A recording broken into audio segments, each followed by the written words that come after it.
Vamos a empezar a ver líquidos, ¿sí?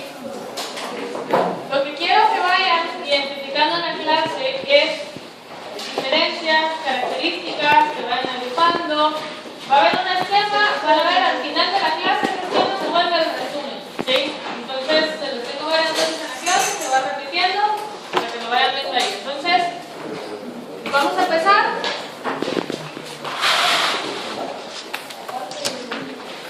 Los líquidos son componentes esenciales de todos los microorganismos, de todos los organismos y de cualquier organismo vivo, ¿sí?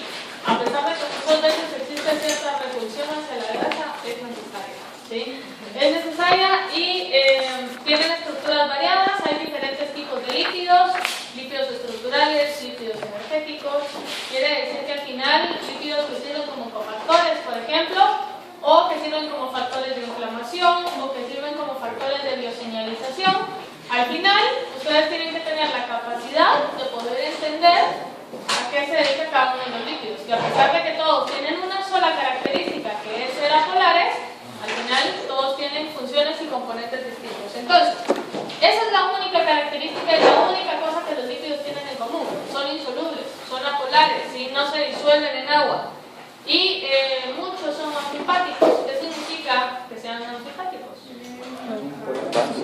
Que tienen una cabeza polar y una cola polar, ¿sí? Entonces, no todos son antifáticos, pero sí la mayoría.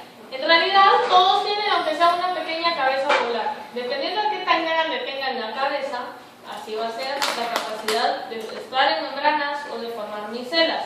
Que vamos a ver que esa cabeza polar es la que nos va excluyendo algunas de las clasificaciones, ¿sí? Entonces acá decimos, bueno, funciones biológicas de los líquidos, como les dije, hay un montón, ¿sí?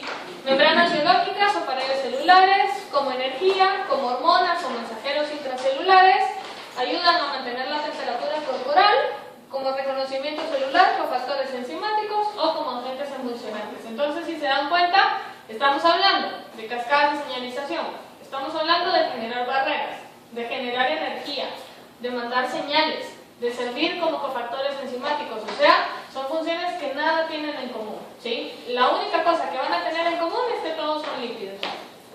Entonces, para empezar a entender la estructura del líquido es necesario conocer al líquido más sencillo que existe. El líquido más simple que existe es el ácido graso.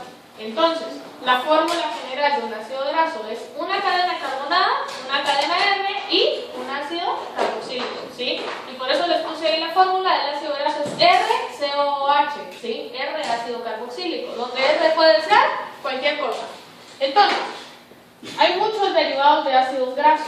Pero el ácido graso va a componer a las otras familias de líquidos. Entonces tenemos triglicéridos, glicerofosfolípidos, esfingolípidos, ceras e eicosanoides, que básicamente va a ser la clasificación que vamos a ir viendo.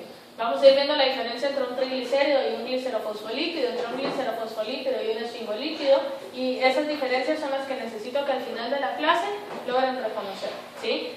Luego decimos, hay otra clasificación que permite clasificarlo